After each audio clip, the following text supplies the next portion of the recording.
Welcome to part 5 of Flying Forces. Well, I like to say a video that 23 minutes that took 4 gigabytes out of my computer. I was like, whoa. I was like, man, fuck, get that. I like to say too. But if you pay attention to last thing, like, I do not like season pass. Season passes. Not season pass. I don't. Yeah, season pass. Like game, like announcements before coming out. I don't like that. No, the second thing I really don't like. I don't like what you call it. I don't like a game for like an item shop. Because I can barely deal with the item shop in Fortnite. You know what I'm saying? Because it's a free to play game. But I don't like paid games for item shops. They make me feel like I'm getting ripped off because they charge. Because they make it because they charge me. Like on like the adventure game, like I saw, they just got like a full Irish shop that changed every week. I'm thinking, damn, if I pay $6 on this shit day one, why the fuck I doing this? I don't care about the games and service. Because that concept never worked. Mostly worked for like, shoot, I'll get this game service things later. Number 3, I don't like season passes.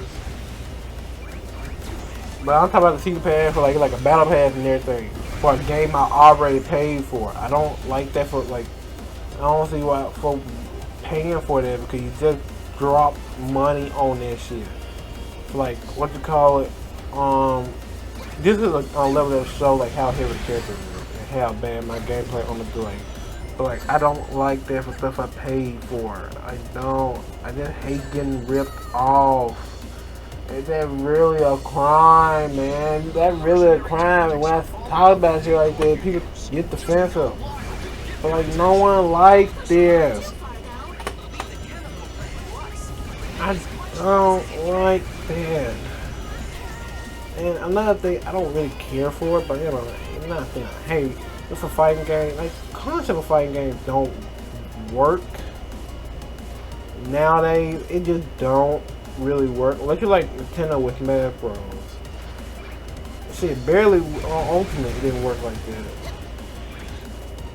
Fighting games always worked on like the concept of like multiple fighting. What do you call it? Like multiple fighting, like Street Fighter 2, like 15 different versions I think of Street Fighter 2. And most of those versions of Street Fighter 2, like Turbo, Ultra Turbo Edition, you think about it, like they add like maybe a few characters. Add a new gameplay mechanic or improve the gameplay mechanic. You think about like, oh, this shit's just fucking DLC. No, it's basically free updating DLC. And guess why you only don't see that many fighting games? That's why when you do, you see them having a lot of DLC. Cause it's no point making a sequel if you just can't do it. Just work on it. That's like, I think games like Street Fighter 5. I wonder how many battle. I don't have my phone on with that charging. I wonder how many like fighter passes they have for that shit. And then every time they get to a certain point, they have they make like a special arcade edition or something like that. They improve some gameplay things and add the character that was in the season pass for like $60 or something like that. And like when you think about it, that shit, and for the gameplay upgrade, they just put an update on the original game because the person with the original game already got the character. All they need is a gameplay update, improvement. So like, see, that's the concept. And really, Smash Bros really hit that problem. Ultimate, for how much people don't know, Ultimate had a pretty short ass development cycle. Short ass development cycle that's from normal. Because they were working on DLC too. Because last character was Bayonetta. I don't know when she came out. Forgot when she came out. After that DLC, they immediately started working on the Switch version, on the new Switch game. And I said around this, Ultimate is just I don't want to say a port, but it's a enhanced version of the previous game. You know, it was a fighting game standards, where it's a more improved version of the original game. You can't say that that was not built off the Wii U um, Smash 4 for the Wii U back. Most biggest stuff that you saw was they fixed up, they broke up the character design from the model, add some different things, add some new characters. It was amazing how many characters they had. They call it a day. Then they working on DLC. They working on DLC. They've been working on DLC for like past 2 years. The first fighter pass, and the second fighter pass, and that's a situation where like next game ain't gonna be that much different. So almost every Smash Bros. Game have a look to it. Ultimate have a look. It's like this is nice clean. So like you can, but the next game, like this is last man game. I'm pretty sure. I'm pretty sure this is the last man game. Sakurai. Which, hey, enough for a game with like over 80 characters, 80 individual unique characters, many different franchises. I mean, that's pretty impressive. But I wonder who's gonna be the final character for the fifth one. I ain't really care about Call of Duty. I paid for the first fighter pass. I paid for Banjo. No, I paid for Joker, Hero, and Banjo. I didn't care about Terry. I didn't care about Bala. I don't care about SNK. I don't care about Fire Emblem. For the second fighter pass, I paid for Min because I wanted someone other from the franchise. But Min do good, Plus, do it Tomboy have to unite. Min, Sephiroth, because he look cool, and Pyromancer. I like Pyromancer because it just nice. It seems like nice character. I want to play Xenoblade Chronicles 2. It's just like I heard it was complicated, just long. Oh no, that's something I don't feel like. I don't know. I ain't care about Minecraft Steve, cause I feel like not stand my ground on this, man. I doubt this here. Minecraft Steve do not learn to be a Smash Bros. Point blank serious. I understand why. I understand why he in the game, but damn it, I don't want his ass in the game. Okay, Minecraft is a very popular franchise. It's so millions and millions of copies. Every time it's going a new console, a very known character. Everybody knows the original Minecraft man, etc., etc. Like, really? For all the modern properties y'all put in Minecraft. But one thing I can say is that technically the first playable, what you call it, indie character. It's not indie character now. It started as an indie game. We got bought by Microsoft. But what are you gonna do? Oh, but Luca got down. Sakurai broke so many hearts, man. He broke so many hearts. He got rid of the anime guy that people wanted. I forgot the name of it. He got rid of that guy. He got rid of, what do you call it? Shantae. Well, so many people want Shantae. And then he also got rid of Dante. That broke so many folks' heart. I don't think no one really cared about who's going to be the fifth character. I have a feeling it's going to be some, based on like how, I think I was seeing like a tweet of how they looking. They're like, first one is first party. Second one, like the first character of the DLC section is the first party, One Plant, Min. Second one is third party, like crazy character. I think the next one is another third party. No. Next one, another third party. Then the second one is second one is the third one is first one's Nintendo. Second one is third party. I don't want to do third. The next one is third party. The fourth one is a duo character. The fifth one is a fighting character, and the sixth one might be a violent character. The only reason they put fighting characters in is because they do get heavy marketing in Japan. And I'm never interested in what you call it, Fire Emblem. I don't. It's just anime with love. It's a little simulator anime Tetris game. I'm like, get that.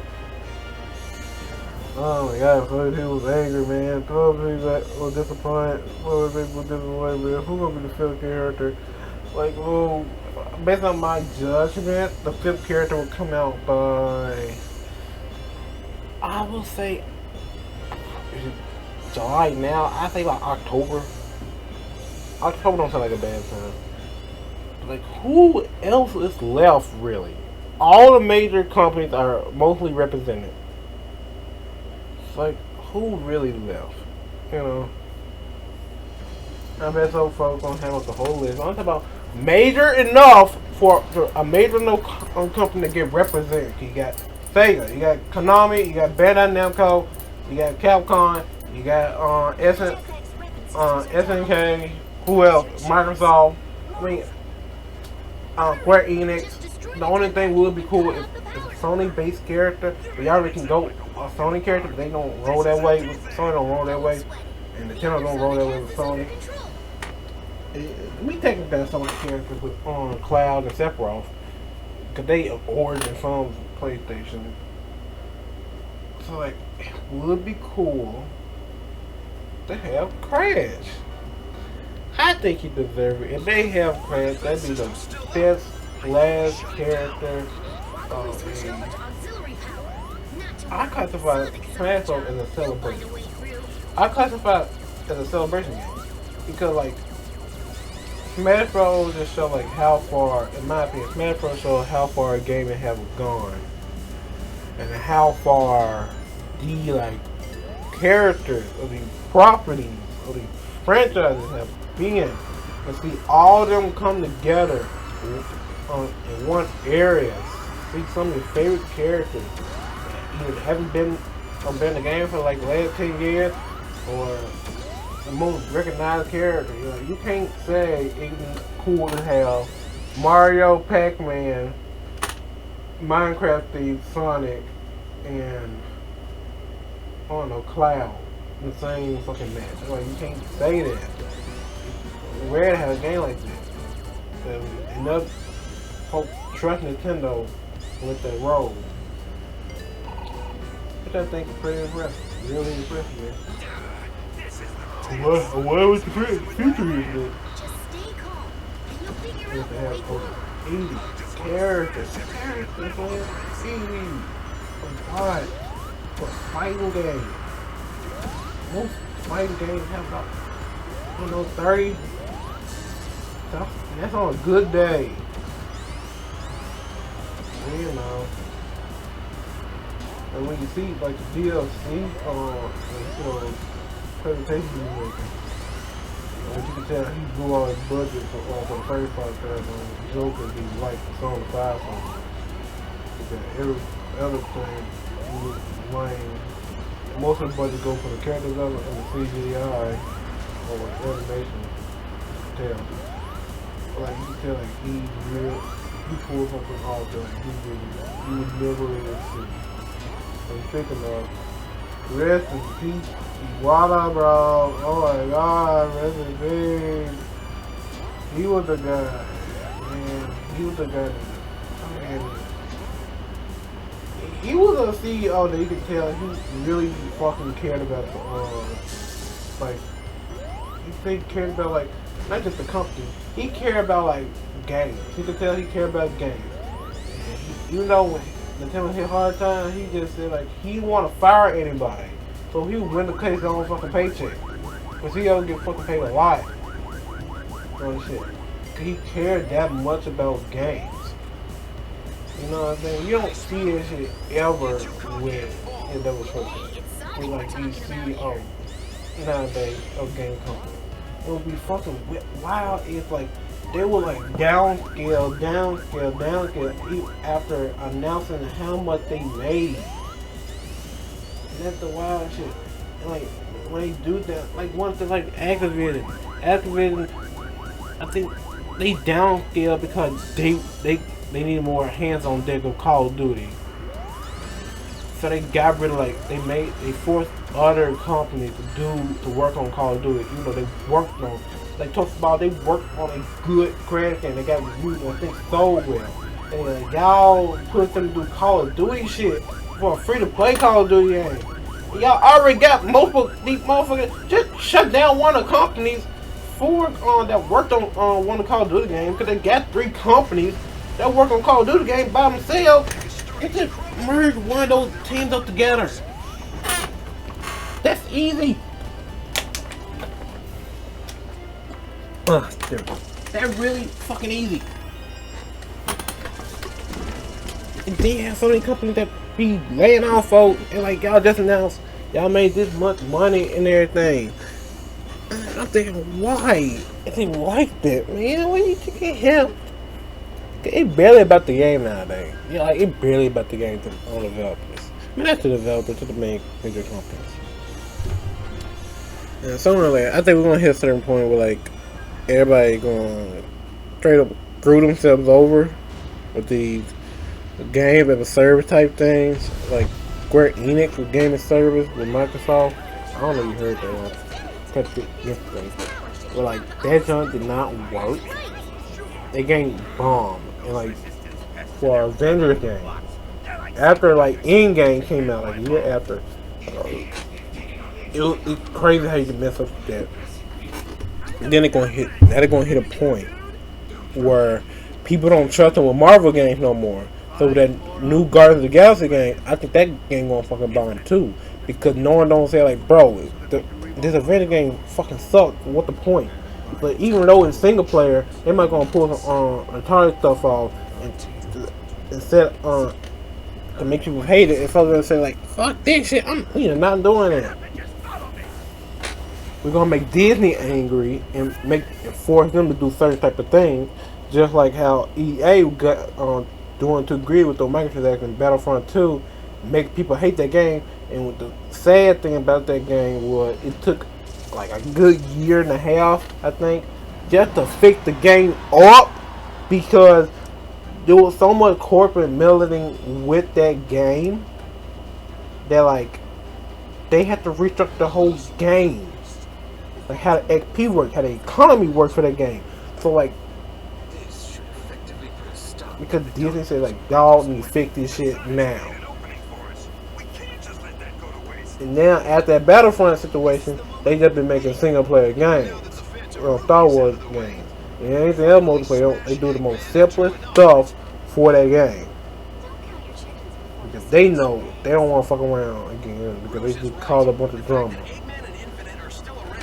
Cyberpunk, see you probably read, they in a situation where they lied. Like people not gonna trust them even if they make their next game. And what about all the DLC they were supposed to be promising? The online mode they were supposed to be promising. They were in such a situation where the game was so broken they basically had to refix that shit by itself. So it no way that DLC coming out. So and then when the next game come out, people gonna think, well, I'm not gonna pick up the game because that game took so long to be fixed. I had to wait later to jump on a discount when the game's really playable. See, like no, like that what these folks gonna be messing up on. That's what they're gonna be messing up on. They're gonna fall on their own tail because they are too greedy enough to just see the truth of what the situation is heading right now. Hey, that's just a theory. A game theory. Oh my god. Game theory. I don't know why I'm acting so stupid here. How many parts I have? You can see some behind the scenes. Well, let me see how many parts. Part 5, part 6, part 7.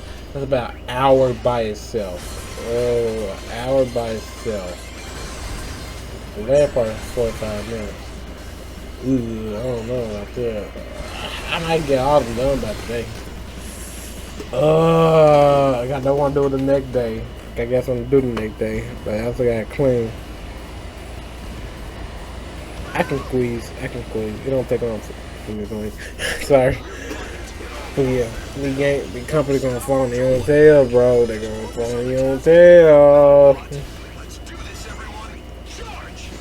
Wonder won't have to bite the bucket, so you gotta bite the bucket. Kick the bucket. The ego too big. You don't know. But Sonic situation like, I don't know, man. Sonic situation like, I don't know. I don't like this area in the stage because like it just don't work with how his movements go. Cause he's so heavy. So like there's no drip button. There's no drip button. You can't just roll with the flow because most likely gonna be using the boost button, right? So like, and then they snap you and they try to pull you back. They try. I don't know what happened right there. But like you see from the deaths from my next few deaths, they are trying to push me back into a certain way. They have in position. But since the boost is so powerful, you do stuff like that, and they need a drift button. Sonic 0 had a drift button. You know they didn't really use it. They had a drift. They only used it like a few times, but that was helpful. You see me sidestepping and slowing down because like that's the only way. Ooh. Like I do not like the stage. It looks pretty. I don't like the stage. Like it'd be nice if they put out art book. If you know before they just had a full art book, a bunch of concept art for a bunch of games. Because I love some of the concept art, like Sonic Unleashed. Oh yeah, the Warhol. Ooh, the Warhol prototype version looks so clean. They look so clean. They're like, whoa. I wanna. Should I make me like another? I might make another. I need to work on like some more animal-based characters. So when I start my next model, the model after it, I'm gonna work on some things. I'm trying to make it stylized. So the model after on this one, I'm gonna most likely damn, I forgot what I was gonna say. Most likely going to make an animal-based model and try like just use it as a test model to work out the whole fur concept. I want to do some fur. I also did a model with hair, and that was my first model with like hair particles, not just hair. Because I like sometimes I like doing the model hair, and sometimes I like doing particles. Particles are cool. It's good, and with the shades I'm using now, the more I get better at it, the more I get into them. And number one, Blender Kit, my angel. Oh my god, it looks so nice. I need to save those links for those shaders. This is one silk shader I really love. It's really nice. The next character I'm working on is like a metal character, like not a character, but like he's mostly like mechanical. If you pay attention to my other stuff, he's a mostly mechanical character. So I really got to figure out some metal shaders and like some outfit shaders. But I got two versions of his like design out with outfits.